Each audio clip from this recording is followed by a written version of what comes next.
Black board education में आप सभी का स्वागत है। इस वीडियो में हम भारतीय इतिहास जो आधुनिक भारत है, मॉडर्न हिस्ट्री है, उसके बारे में ऑब्जेक्टिव क्वेश्चन को देखेंगे। अगर आप हमारे चैनल पर नए हैं तो हमारे चैनल को सब्सक्राइब कीजिए और शेयर कीजिएगा। अगर पीडीएफ चाहिए तो आप हमारे टेलीग्राम को ज्वाइन कीजिए और वहाँ से आप प्राप्त कर सकते हैं। कह रहा है 1 से 11 नंबर क्वेश्चन। इसके पहले वाले जो वीडियो बना है उसमें आपको 1 से लेकर 110 तक क्वेश्चन बता दिया गया है। बंगाल के किस नवाब ने ब्रिटिश कंपनी के गवर्नर को लिखा, आपके भद्र पुरुष इस प्रकार व्यवहार करते हैं, वे समस्त देश में गड़बड़ी फैलाते हैं, लोगों को लूटते हैं तथा मेरे अधिकारी का अनादर करते हैं तथा उन्हें शारीरिक यातना देते हैं। यह कथन किस शासक का है? तो राइट आंसर हो जाएगा डी, मीर कासिम का है। ठीक है। बंगाल के किस नवाब ने 2 वर्ष के लिए सभी व्यापारियों के लिए समस्त व्यापारिक करों एवं चुंगियों को खत्म कर एक बड़ा असाधारण कदम उठाया था? तो इसका भी राइट आंसर हो जाएगा सी, मीर कासिम। मीर कासिम ने ही ये ऐसा किया था, चूँकि अंग्रेज जो है छूट पर व्यापार कर रहे थे तो उन्होंने भारतीय व्यापारियों को भी सभी चुंगियों से मुक्त कर दिया। ठीक है। उसके बाद कह रहा है कि 117 नंबर, क्लाइव एवं मुगल बादशाह शाह आलम द्वितीय के बीच इलाहाबाद की प्रथम संधि 12 अगस्त 1765 को जो हुआ उसके बारे में दे रहा है कि कौन सा कथन सत्य है या सही है। ठीक है। अब देखिए, कह रहा है शाह आलम द्वितीय को काड़ा एवं इलाहाबाद के जिले दिए गए। ठीक है, तो यह राइट है। उसके बाद कह रहा है कि कंपनी को 26 लाख रुपए सालाना के बदले बंगाल, बिहार और उड़ीसा की दीवानी मिल गई। यह भी सही है। हैदराबाद के उत्तरी सरकार को, उत्तरी जिले जो है उत्तरी सरकार को अंग्रेज़ों के जागीर के रूप में मान्यता दे दी गई। तो यह तीनों कथन सत्य है, तो इसलिए इसका राइट आंसर डी हो जाएगा। इलाहाबाद की संधि बक्सर युद्ध के बाद हुआ था। बक्सर युद्ध शाह आलम शुजाउद्दौला जो अवध नवाब था और शाह आलम द्वितीय जो मुगल बादशाह थे और मीर कासिम जो बंगाल के शासक थे, इन तीनों के संयुक्त सेना के साथ अंग्रेज़ों के साथ हुआ था, जिसमें ये तीनों हार गए थे।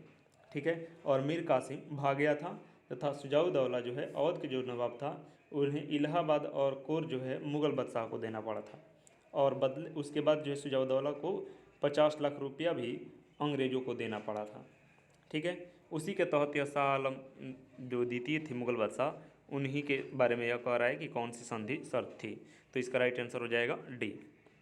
उसके बाद कह रहा है इलाहाबाद की संधि 16 अगस्त द्वितीय संधि जो है 1765 को किसके बीच हुई थी? तो 2 हुई थी संधि, जो 2 शासक थे, एक तो थे अवध के नवाब और दूसरा थे मुगल बादशाह। ठीक है, तो अवध के नवाब जो है उनके साथ दूसरी संधि हुई थी, तो इसका राइट आंसर हो जाएगा बी, शुजाउद्दौला और क्लाइव के बीच। चूँकि अंग्रेज़ों का जो अंग्रेज था वह क्लाइव था, क्लाइव के नेतृत्व में युद्ध हुआ था, और फिर यहाँ पर जो था शुजाउद्दौला है। ठीक है, तो शुजाउद्दौला कौन था? अवध का नवाब था, उनके बीच हुआ था। प्रथम हुआ था मुगल बादशाह से। कह रहा है 15वां क्वेश्चन 115, कर्नल क्लाइव का गधा या सियार की संज्ञा किसे दी गई है? तो राइट आंसर हो जाएगा बी, मीर जाफ़र को दी गई है। ठीक है, शुजाउद्दौला के बाद मीर जाफ़र शासक बनते हैं जो उनके सेनापति थे, और उसके बाद फिर इनके दामाद बनते हैं मीर कासिम। उसके बाद कह रहा है कलकत्ता की सुप्रीम कोर्ट के एक न्यायाधीश ने बंगाल के किस नवाब को भूसे से भरे एक बैताल के रूप में उल्लेखित किया है? तो इसका राइट आंसर हो जाएगा डी, मुबारकुलौदा को। ठीक है, उसके बाद कह रहा है कर्नल माल्सन ने कहा कंपनी के अधिकारियों का अब एक ही उद्देश्य है, जितना लूट सको लूटो, और यह कि वह सोने की एक थैली है जिसमें जब जी चाहे हाथ डाल लो, इसमें वह किसके लिए उपयुक्त किया है? तो राइट आंसर हो जाएगा इसका बी, मीर जाफ़र, क्योंकि मीर जाफ़र जो था अंग्रेज़ों द्वारा बनाया गया था। ठीक है, बंगाल के जो शासक थे सिराजुद्दौला, वो प्लासी के युद्ध में हार गए थे, उसके बाद मीर जाफ़र को बनाया गया था, और मीर जाफ़र को जैसे अंग्रेज़ों ने कह रहा था, जितना कह रहा था उतना धन संपत्ति अंग्रेज़ों को ही दे रहा था, इसके संदर्भ में कहा है। उसके बाद कह रहा है 118 नंबर क्वेश्चन, किसने फ्रांसीसी विशेषज्ञ की मदद से डिंडीगुल में एक आधुनिक शस्त्रागार स्थापित किया। तो राइट आंसर हो जाएगा डी, हैदर अली ने किया था। ठीक है। किसने घोषणा कर दी थी कि वह अंग्रेजों को पहले तो अकाट से निकाल कर बाहर करेगा और अंततः भारत से? तो इसका राइट आंसर हो जाएगा सी, हैदर अली। हैदर अली जो दक्षिण में मैसूर का शासक था, वह काफ़ी ही बहादुर था। अब सुमेलित करना है। ठीक है। कर प्रथम मैसूर युद्ध, द्वितीय मैसूर युद्ध, तृतीय, 3 मैसूर युद्ध हुआ, 4 मैसूर युद्ध हुआ था और 3 संधियाँ हुई थी। लास्ट वाले में टीपू सुल्तान की मृत्यु हो। तो प्रथम जो युद्ध हुआ था, प्रथम आंग्ल मैसूर युद्ध हुआ था, वह 1767 से 69 के बीच में हुआ था और यह मद्रास की संधि द्वारा समाप्त हुआ था। फिर दूसरा जो हुआ था 1780 से 84 में, उस समय वारेन हेस्टिंग्स जो गवर्नर जनरल थे, मंगलुरु की संधि द्वारा समाप्त हुआ था। और तीसरा जो था वह 1790 से 92 के बीच में युद्ध हुआ था और 92 में श्रीरंगपट्टनम की संधि द्वारा समाप्त हुआ था। और चौथा 1799 में, जिस समय ब्लेजली था उस समय हुआ था और यह निर्णायक युद्ध था, इसमें टीपू सुल्तान की मृत्यु हो गई थी। तो इसमें राइट आंसर जो हो जाएगा, प्रथम जो कह रहा है मद्रास, ठीक है, और दूसरा मंगलुरु और फिर तीसरा जो है श्रीरंगपट्टनम। तो ए का 1 और बी का 2 और फिर सी का 3 हो जाएगा, इसलिए राइट आंसर ए इसका सही हो जाएगा। उसके बाद कह रहा है फिर से मिलान करना है। अब फिर कह रहा है मैसूर युद्ध ही है लेकिन अंग्रेजों का सेनापति कौन है? ठीक है। तो इसमें अब मिलान करना है कि कौन कौन सेनापति था। ठीक है। तो प्रथम आंग्ल मैसूर युद्ध में जनरल स्मिथ था और दूसरे में आयरकुट था, तीसरे में जनरल मेडोज था और चौथे में स्टुअर्ट था। ठीक है। तो यह सब के सब मिल जा रहे हैं, तो पूरा का पूरा जो है ये आंसर सही हो जाएगा। उसके बाद कह रहा है हैदर अली की मृत्यु 1782 किस युद्ध के दौरान हो गई थी? ठीक है। तो राइट आंसर इसका हो जाएगा द्वितीय आंग्ल मैसूर युद्ध के समय हो गई थी। उसके बाद इस युद्ध को जारी रखा था उसके बेटे टीपू सुल्तान ने। द्वितीय आंग्ल मैसूर युद्ध को बंद करने के लिए टीपू सुल्तान तथा अंग्रेजों के मध्य मंगलूर की संधि हुई। इस संधि पर अंग्रेजों की ओर से हस्ताक्षर करने वाला मद्रास के गवर्नर कौन था? तो राइट आंसर हो जाएगा इसका सी, मैक्रीने था। उसके बाद कह रहा है द्वितीय आंग्ल मैसूर युद्ध के समय गवर्नर जनरल कौन था? तो द्वितीय आंग्ल मैसूर युद्ध के समय वारेन हेस्टिंग्स था। तो राइट आंसर ए होगा। उसके बाद कह रहा है टीपू सुल्तान तथा कर्नवालिस के बीच 1792 में श्रीरंगपट्टनम की संधि हुई। इस संधि के तहत क्या था? देखिएगा, जो कर्नवालिस के समय हुई था तृतीय जो मतलब युद्ध के बाद जो तृतीय संधि हुआ था श्रीरंगपट्टनम में 92 में, उसमें मैसूर युद्ध में अंग्रेजों की सहायता मराठा, हैदराबाद के निजाम ये सब कर रहा था। ठीक है। और कह रहा है कि टीपू को अपना आधा राज्य देना पड़ा। बात यह सही कथन है। इस संधि के तहत उसको टीपू को आधा राज्य देना पड़ा था और टीपू को 3 करोड़ रुपया युद्ध क्षति के रूप में भी देना पड़ा था और ब्रिटिश रेजिडेंट को श्रीरंगपट्टनम में स्थापित करना पड़ा था। ठीक है। और उसके बाद कह रहा है यह जो है रेजिमेंट को यहाँ पर स्थापित नहीं किया था और अपने बेटे को बंधक के रूप में रखना पड़ा। ये 3 बात जो है सही है, जबकि रेजिमेंट नहीं स्थापित किया था यह कथन गलत है। तो जिसमें 3 नहीं होगा हम देख लेंगे कि इसका राइट आंसर सी हो जाएगा। 1, 2 और 4 कथन सही है। उसके बाद कह रहा है टीपू सुल्तान ने अंग्रेजों को निष्कासित करने के लिए किस देश के साथ संपर्क स्थापित किया था? तो अब देखिए यह सभी इसमें जो ऑप्शन है सब देश के साथ संपर्क स्थापित किया था, फ्रांस, अरब, अफगानिस्तान, मॉरिशस और तुर्की।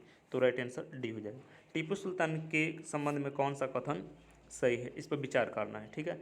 तो यहाँ पर ऑप्शन अब पढ़ते जाएंगे। टीपू ने अपना नया कैलेंडर या पंचांग लागू किया। दूसरा कह रहा है टीपू ने सिक्का ढलाई की और नई प्रणाली की शुरुआत की।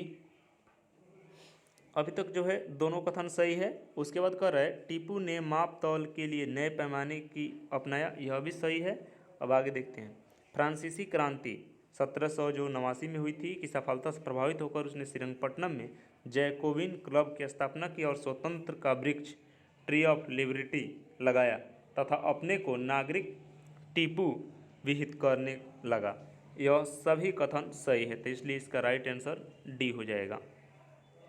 उसके बाद कह रहा है तृतीय आंग्ल मैसूर युद्ध के दौरान टीपू के विरुद्ध चतुष्पक्षीय संयुक्त मोर्चा में शामिल थे। ठीक है। तो अभी आपको बताए थे तृतीय मैसूर युद्ध में अंग्रेजों की सहायता मराठा, हैदराबाद के निजाम ये सब कर रहे थे। ठीक है। तो इसमें राइट आंसर जो हो जाएगा ये हो जाएगा ट्रावणकोर, निजाम, मराठा और अंग्रेजी सभी मिलकर लड़ रहे थे उस समय। चतुर्थ आंग्ल मैसूरी युद्ध के संबंध में कौन सा, अब इसमें विचार करना है, ठीक है। तो कथन पढ़ते जाएंगे और उसके बाद जो है इसका स्टडी करेंगे। कह रहा है इस युद्ध के दौरान टीपू सुल्तान की मृत्यु हो गई थी, सही है। 1799 में टीपू की मृत्यु हो गई थी। इस युद्ध में अंग्रेजों की पूर्ण विजय हुई और मैसूर के अधिकांश प्रदेश को अंग्रेजी राज में मिला लिया गया, यह भी सही है। वडियार वंश के एक बालक कृष्ण द्वितीय को राजगद्दी बैठाकर मैसूर राज्य के सहायक संधि लाद दी गई, यह तीनों कथन सही है, इसलिए राइट आंसर डी हो जाएगा। फिर कह रहा है किसने कहा था मैं अंग्रेजों के स्थल साधनों को तो समाप्त कर सकता है परंतु समुद्र को नहीं सुखा सकता। तो यह कथन जो है यह टीपू सुल्तान ने ही कहा था, ठीक है। तो बी इसका आंसर हो जाएगा। उसके बाद कह रहा है किसकी अत्यंत प्रिय उक्ति थी, भेड़ की तरह एक जिंदगी लंबी जीने से कहीं बेहतर है शेर की तरह एक दिन जीना, ठीक है। भेड़ की तरह लंबी जिंदगी जीने से अच्छा है शेर की तरह एक दिन जीना, यह कथन भी उन्हीं का है, टीपू सुल्तान का। तो राइट आंसर हो जाएगा बी। उसके बाद कर 132 नंबर क्वेश्चन, सिखों के प्रथम गुरु नानक देव थे जो मुगल बादशाह बाबर के समय के समकालीन थे। उनका जन्म तलवंडी नामक स्थान पर हुआ था, जो तलवंडी अभी पाकिस्तान में है, ठीक है। तो इसका जो है यह राइट आंसर ये सही है, अभी देख रहे हैं। सिखों के दूसरे गुरु अंगद हुए, इसका मूल नाम लाहना था, यह भी सही है। अकबर ने सिखों के चौथे गुरु रामदास को 500 बीघा जमीन दिया था जिस पर अमृतसर तालाब बनवाया, यह भी सही है। सिखों के पांचवें गुरु अर्जुन देव हुए जिसमें हरमंदिर साहिब का निर्माण रखा गया था और यहीं से वंशानुगत भी हो गया था। और खुसरो की सहायता करने के कारण पहली बार जो है राजनीतिक मामले में रुचि दिखाई थी, जिसे जहांगीर ने अर्जुन देव को फांसी की सजा भी दिया था। तो सभी के सभी कथन सही है, इसलिए राइट आंसर डी हो जाएगा। उसके बाद कह रहा है सिख गुरु ने प्रत्येक सिख से दशांश धार्मिक कर वसूलना शुरू प्रारंभ किया एवं साधु बेस्त्याग कर राजसी बस्त्याग पहनना शुरू किया, यह किस सिख गुरु ने यह काम शुरू किया था। तो राइट आंसर हो जाएगा अर्जुन देव ने।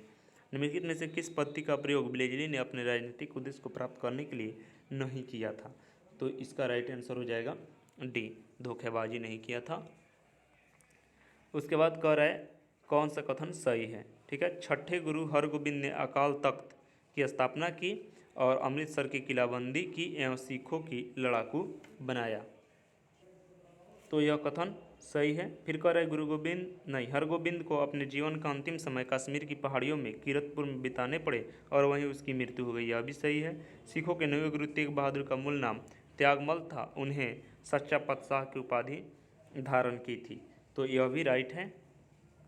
उसके बाद कह रहा है मुगल बादशाह औरंगजेब ने तेग बहादुर की हत्या करवाई थी जिसके शहीद स्थल पर शीशगंज गुरुद्वारा दिल्ली में बनाया गया, यह भी कथन सही है।